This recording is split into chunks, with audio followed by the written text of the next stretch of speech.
নমস্কার বন্ধুরা, আমাদের ভারতবর্ষকে নিয়ে ইন্টারন্যাশনাল খবরে আপনাদের স্বাগতম। কিছু ইম্পর্ট্যান্ট হাইলাইটস এর খবরের কথা বলতে গেলে এখনই এক বড় খবর শোনা যাচ্ছে যে এই প্রথমবার বাংলাদেশের অন্তরিম সরকার মোহাম্মদ ইউনূসকে ভারতের সামনে মাথা নত করতে দেখা যাচ্ছে। আসলে উনি ভারতের প্রধানমন্ত্রী নরেন্দ্র মোদীর সাথে ফোনে কথা বলেছেন। আর যে কথাবার্তা বাংলাদেশের সরকার এবং ভারতের মধ্যে হয়েছে তার থেকে বোঝা যাচ্ছে যে বাংলাদেশের অন্তরিম সরকারের লিডার মোহাম্মদ ইউনূস ভারতের সমস্ত কথা মানতে রাজি হয়েছেন এবং ওনাকে ভারতের সামনে মাথা নত করতে দেখা যাচ্ছে। আসলে মোহাম্মদ ইউনূস এই রাস্তায় এসেছেন এই কারণ ওনার ওপর ভারতের চাপ এবং তার সাথে ইউনাইটেড নেশনও বাংলাদেশের বিরুদ্ধে তাদের প্রথম পদক্ষেপ নিয়েছে, যেখানে ইউনাইটেড নেশনের দ্বারা হিন্দু এবং অন্যান্য অল্পসংখ্যকদের ওপর ঘটিত অত্যাচার ও মারধরের অনুসন্ধানের জন্য একটি টিম বাংলাদেশে খুবই দ্রুত আসছে। আর বাংলাদেশের নতুন অন্তরিম সরকারের ওপর কোনো দাগ বা কালিমা যাতে না লাগে তার জন্য উনি ভারতের প্রধানমন্ত্রী নরেন্দ্র মোদীকে ফোন করেছেন। আর অন্য একদিকে ভারতের তরফ থেকে ভয়েস অফ গ্লোবাল সাউথ শিখর সম্মেলনে, যেখানে ভারত ছাড়াও Nepal, Bhutan, Fiji, Marshall Island এবং শ্রীলঙ্কার সাথে বাংলাদেশের মতো দেশগুলি যোগদান করেছেন। এতে করে ভারতের সাথে অন্য দেশগুলির বৈদেশিক সম্পর্ক ঠিক থাকবে, অন্যদিকে ভারতের সাথে এই সমস্ত দেশগুলির ব্যবসায়িক সম্পর্ক ভালো থাকবে। আজকের এই ভিডিওতে ভারত, বাংলাদেশ, ইউনাইটেড নেশন এবং ভয়েস অফ নেশন সামিটের সাথে যুক্ত কিছু এমন ইন্টারন্যাশনাল খবরের কথা আলোচনা করব যেগুলি ভারতের পক্ষে খুবই গুরুত্বপূর্ণ। কিন্তু আগে যাওয়ার আগে ভিডিওটিকে প্লিজ লাইক এবং চ্যানেলটিকে সাবস্ক্রাইব করবেন বন্ধুরা। যদিও এটি আপনার কাছে 1 সেকেন্ডের কাজ, কিন্তু এটাতে আমরা খুবই উপকৃত হই। আসলে এখনই বিদেশ মন্ত্রক থেকে সব থেকে বড় খবর আসছে যে এই সময় বাংলাদেশের অন্তরিম সরকারের লিডার মোহাম্মদ ইউনূস, যিনি এতদিন ভারতের বিপক্ষে কথা বলেছেন, আর হঠাৎ উনি ভারতের প্রধানমন্ত্রী নরেন্দ্র মোদীর সাথে ফোনে কথা বললেন। এই দুই দেশের মধ্যে যা কথাবার্তা হয়েছে তা শুনে আপনিও হতবাক হবেন, কারণ এতদিন ভারত যা চাইছিল তাতে প্রথমবার মোহাম্মদ ইউনূস রাজি হয়ে গেলেন। কিন্তু আমরা এ সমস্ত কিছু জানব তার আগে আমাদের সকলের কিছু বিষয় জেনে নেওয়া দরকার। সর্বপ্রথম একটা বিষয় ক্লিয়ার করে নিই যে বাংলাদেশের অন্তর্বর্তী যে সরকার আছে তার চোখে স্পষ্ট ভারতের বিরোধিতা। আর যখন থেকে শেখ হাসিনা ভারতে শরণ নিয়েছেন তখন থেকে ওনাদের তরফ থেকে বারবার হুমকি দেওয়া হয়ে গেছে ভারত যেন তাদের অভ্যন্তরীণ বিষয়ে নাক না গলায় এবং শেখ হাসিনাকে বাংলাদেশে পাঠিয়ে দিক। দেখতে গেলে অনেক দিন পেরিয়ে গেছে, কিন্তু বাংলাদেশের তরফ থেকে বারবার বলা হচ্ছে যে ভারত যেমন করেই হোক শেখ হাসিনাকে অ্যারেস্ট করে বাংলাদেশের হাতে তুলে দিক।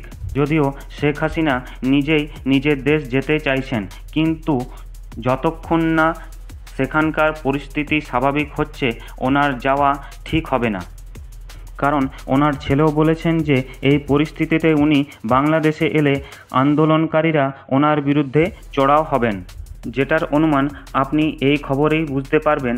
বাংলাদেশের যে আন্দোলনকারীরা আছেন তারা শেখ হাসিনার সাপোর্টারদের ওপর হামলা করছে, এমনকি তারা সাংবাদিকদেরও হামলা করতে পিছপা হচ্ছে না। আর শেখ হাসিনার সাপোর্টারদের ওপর হামলাটা এমন সময় করা হচ্ছে যখন শেখ হাসিনা বাংলাদেশ ছেড়ে ভারতে আসা 12 থেকে 14 দিন হয়েছে। আর অন্যদিকে ভারতের সাথে বাংলাদেশের যে বাণিজ্যিক সম্পর্ক আছে তা খুব বেশি পরিমাণে নষ্ট প্রায় হয়ে গেছে। ভারতের অনেক এক্সপোর্টারের বক্তব্য, যে সমস্ত সামগ্রী বাংলাদেশে রপ্তানি হচ্ছে কোনো প্রকারে সেগুলির পেমেন্টও বাংলাদেশের তরফ থেকে খুবই লেট হচ্ছে। কারণ বাংলাদেশের অবস্থা গত 3-4 মাস ধরেই এরকম খারাপ অবস্থা চলে গেছে। এখন বর্তমানে বাংলাদেশের অবস্থা আরও খারাপ হচ্ছে, তাই এই পেমেন্টগুলি লেট হচ্ছে। তাছাড়া ভারতে বিভিন্ন পলিসি মেকার এবং বিভিন্ন ব্যবসায়ীরা যারা বাংলাদেশে বিভিন্ন সামগ্রী সরবরাহ করেন, ওনারা একটি অনুমান করেছেন যে বাংলাদেশের অর্থ ব্যবস্থা যেভাবে ক্ষতিগ্রস্ত হচ্ছে এবং শান্ত হওয়ার নাম নিচ্ছে না, তাতে করে ভারতের সাথে বাংলাদেশের বাণিজ্যিক সম্পর্কে খুবই খারাপ প্রভাব পড়বে এবং ভারত যদি পণ্য রপ্তানি না করতে পারে তবে ভারতের অর্থব্যবস্থার উপরও একটি ভালো প্রভাব পড়তে পারে। কারণ বাংলাদেশই সাউথ এশিয়ার এমন একটি দেশ যেখানে ভারত সবথেকে বেশি সামগ্রী রপ্তানি করে মুনাফা করে। সেখানে ভারত প্রতি বৎসর $12 বিলিয়ন সামগ্রী বাংলাদেশে রপ্তানি করে, যেখানে খাবার দাবার থেকে শুরু করে জামা কাপড় এবং অন্যান্য সামগ্রী ও বিভিন্ন মেশিনারি সামগ্রীও যুক্ত আছে। পরবর্তী সবথেকে বড় আপডেটের কথা বলতে গেলে ভারত এবং ইউনাইটেড নেশনের তরফ থেকে বাংলাদেশের ওপর একটু চাপ পড়তে শুরু করেছে, ফলে বাংলাদেশকে ভারতের কাছে একটু নত হতে দেখা যাচ্ছে। আসলে এই খবরটি পিএম নরেন্দ্র মোদী তার পোস্টের মাধ্যমে বলেছেন যে বাংলাদেশের অন্তরিম সরকারের লিডার মোহাম্মদ ইউনূস এর তরফ থেকে নরেন্দ্র মোদীর কাছে ফোন কল আসে, যেখানে ভারত ও বাংলাদেশ নিজেদের মনোভাব একে অপরের সাথে আদান প্রদান করে। আর এর মধ্যে মোহাম্মদ ইউনূস পিএম নরেন্দ্র মোদীর সাথে এমন কিছু কথা বলে গেলেন যাতে চীন ও পাকিস্তান যারা বাংলাদেশকে উস্কানিমূলক প্ররোচনা দিতে চাইছিল, ওনাদের উত্তেজনা বেড়ে যায়। আসলে শুরুতে মোহাম্মদ ইউনূস ভারত বিরোধী এক ভাবনা ছিল, কিন্তু মোহাম্মদ ইউনূস ভারতের দ্বারা সমর্থনের ধন্যবাদ জানিয়ে বলেছেন যে ভারত সর্বসময়ই এক লোকতান্ত্রিক এবং শান্তিপূর্ণ এর সাথে সাথে বাংলাদেশের প্রগতির জন্য সর্বদাই এগিয়ে এসেছেন। মানে বাংলাদেশের নতুন অন্তরিম সরকার ভারতকে এটি বলতে চেয়েছেন যে এখনও পর্যন্ত আমরা ভারতের সাথে আছি এবং ভারতের সাথে আমরা বাণিজ্যিক সম্পর্ক এবং স্ট্র্যাটেজিক সম্পর্ককে দুর্বল করতে চাই না। শুধু এই নয়, ভারত যে কথাগুলি বাংলাদেশকে বোঝাতে চাইছিল বাংলাদেশ তা মানতে রাজি আছে। এই খবরটি পিএম মোদী নিজে তার পোস্টে দিয়েছেন, যাতে বলা হয়েছে যে মোহাম্মদ ইউনূস বাংলাদেশে হিন্দু এবং সমস্ত অল্প সংখ্যকদের সুরক্ষার জন্য অনেকগুলি বড় সিদ্ধান্ত নেবেন। পিএম মোদীকে টেলিফোন করে বাংলাদেশের সরকারের তরফ থেকে কথা বলা আমাদের কাছে অবাক করার মতো। হয়তো বাংলাদেশের সরকার এটি বুঝেছেন যে ভারত যদি বাংলাদেশের থেকে নিজের হাত সরিয়ে নেয় তবে বাংলাদেশের অবস্থা খুবই খারাপ হয়ে পড়বে।